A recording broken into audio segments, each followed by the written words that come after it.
নমস্কার বন্ধুরা, আজকে আমি তোমাদের স্ট্রবেরি চারার মাটি প্রস্তুত করে দেখাবো। আমি নার্সারি থেকে কতগুলো স্ট্রবেরি চারা নিয়ে এসেছি। কি করে মাটিটা প্রস্তুত করতে হয় সেটাই তোমাদের দেখাচ্ছি। এখানে আমি একটা নর্মাল বাগানের মাটি নিয়েছি।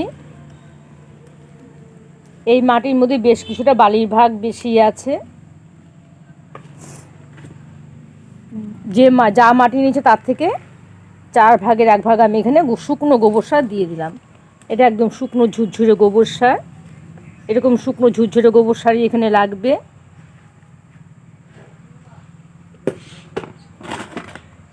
আর দিয়ে দিচ্ছি এখানে আমি ভার্মি কম্পোস্ট। এই ভার্মি কম্পোস্টটা আমি নার্সারি থেকে নিয়ে এসেছি।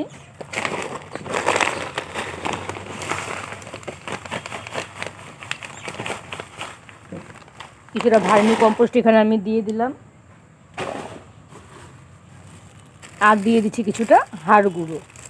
হাড় গুঁড়ো আমি এখানে অল্প পরিমাণে দিচ্ছি। হাতের মুঠ করে 2 মুঠ এখানে হাড় গুঁড়ো দিয়ে দিলাম। খুব ভালো করে মাটিটা মিশিয়ে নিতে হবে। খুব ভালো করে মাটিটা আমি মিশিয়ে নিয়েছি। এখানে আমি দিয়ে দিচ্ছি 2 মুঠো নিম খোল। এটা নিম খোল। নিম খোলটা আমি এখানে 2 মুঠো দিয়ে দিলাম।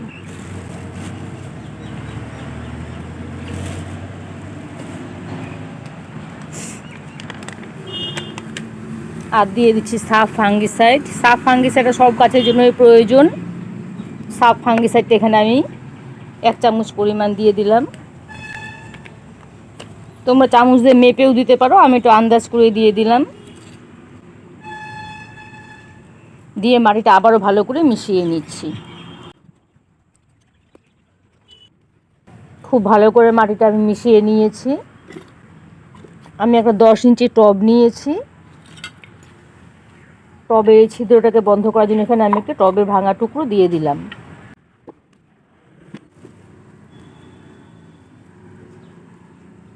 মাটিটা খুব ভালো করে আমি মিশিয়ে নিয়েছি। সমস্ত সার মাটি একসাথে মিশিয়ে নিয়েছি।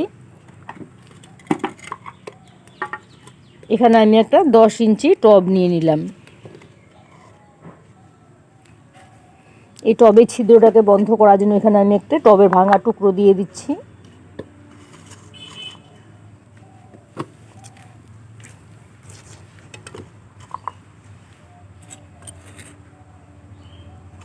প্রথমে আমি এখানে অল্প মাটি দিয়ে নিচ্ছি। কিছুটা মাটি দিয়ে একটা স্ট্রবেরি চারা আমি বসিয়ে দিচ্ছি। স্ট্রবেরি চারা নিচে অনেকটাই মাটি আছে। এই মাটি শুদ্ধই গাছটা আমি বসিয়ে দিলাম।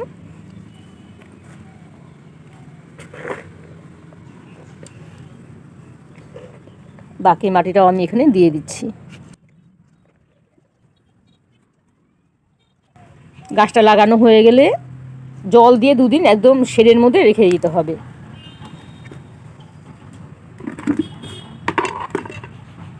একই পদ্ধতিতে বাকি চারাগুলো আমি লাগিয়ে নিচ্ছি। এখানে আমি একটা প্লাস্টিকের টব নিয়েছি। এই টবের নিচটা আমি ছিদ্র করে নিয়েছি। ছিদ্রটার মধ্যে আমি একটা টবের ভাঙা টুকরো দিয়ে দিচ্ছি। আর একটা স্ট্রবেরি চারা এখানে আমি বসিয়ে দিলাম। একই পদ্ধতিতে বাকি চারাগুলো আমি লাগিয়ে নিচ্ছি।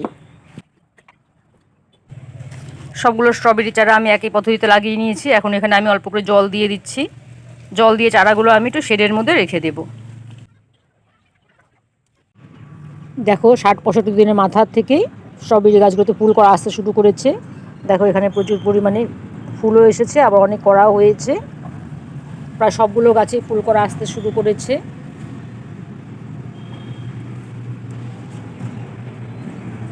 এখন এই স্ট্রবেরিগুলো যদি মাটির মধ্যে লাগে স্ট্রবেরিগুলো পচে যাওয়ার সম্ভাবনা থাকবে। তাই স্ট্রবেরিগুলোর মধ্যে আমি এখন একটু নারকেলের ছোবা দিয়ে দিচ্ছি। এখানে দেখো আমি কিছু নারকেলের ছোবা চিড়ে নিয়েছি।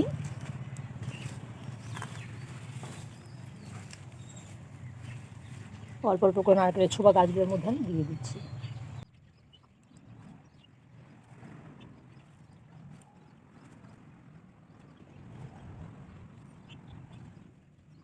স্ট্রবেরিগুলো নারকেলের ছোবার উপরে যখন হবে তখন আর পচে যাবে না।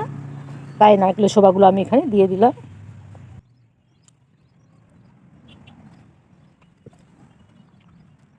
সবগুলো গাছে নারকেলের ছোবা আমি দিয়ে দিচ্ছি, কারণ সবগুলো গাছেই ফুল করা চলে এসেছে।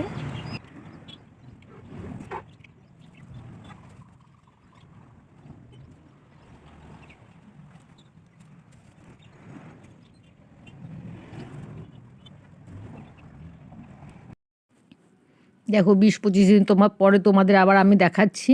দেখো কত পরিমাণ ফল হয়েছে, তোমাদের আমি দেখিয়ে দিচ্ছি।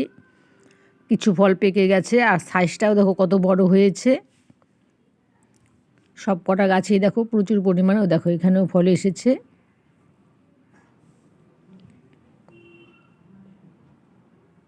ফলগুলো দেখো কত সুন্দর হয়েছে। সব কটা গাছে দেখো ফলে ভরে গেছে, প্রচুর ফুলও হয়েছে, আরও হবে অনেক।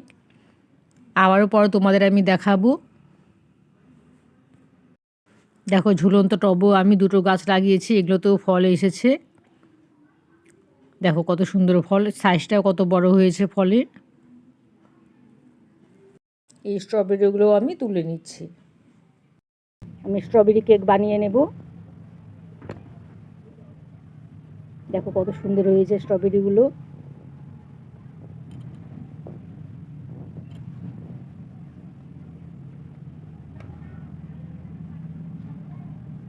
ওই গাছেও দেখো কিছু হয়েছে, দু একটা নষ্টও হয়ে গেছে, একটু বেশি পাকা হয়েছে।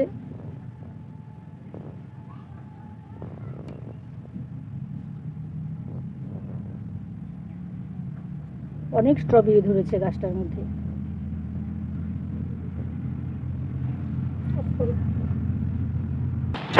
ঝুলন্ত টবগুলোর মধ্যে দেখো কি সুন্দর স্ট্রবেরি হয়েছে।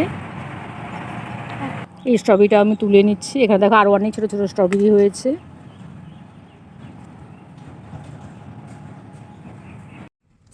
আরও দেখো 7-8 দিন পরে আমি এগুলোও তুলে নিচ্ছি। আগে যে ছোটো ছোটো ছিল সেগুলোও পেকে গেছে এখন।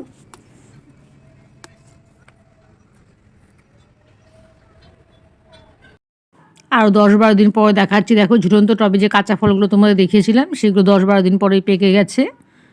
দেখো কত সুন্দর হয়ে রয়েছে। এই ফলগুলো দেখতেও ভালো লাগে। দেখো তোমাদের আমি হাত দিয়ে দেখিয়ে দিচ্ছি সাইজটা কত বড় হয়েছে। এখন আমি ছিঁড়ে নিচ্ছি ফলগুলোকে, কারণ গাছে থাকলে ভীষণ পাখির উপদ্রব হয়।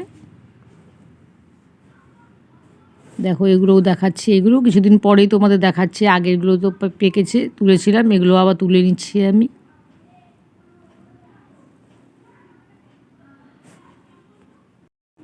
প্রায় দেখো 1-2 দিন পর পরই ফলগুলো পেকে যাচ্ছে। যেগুলো ছোট ছিল সেগুলোও পেকে যাচ্ছে এখন।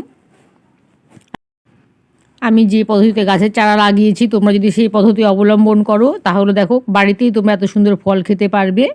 স্ট্রবেরি তোমাদের কিনে খেতে হবে না। আমার এই ভিডিও তোমাদের কেমন লাগলো জানাবে। আমার চ্যানেলটিকে সাবস্ক্রাইব করে দিও, আর লাইক কমেন্ট দিতে ভুলো না। ঠিক আছে বন্ধুরা, আজকের মতো এখানেই রাখছি। টাটা।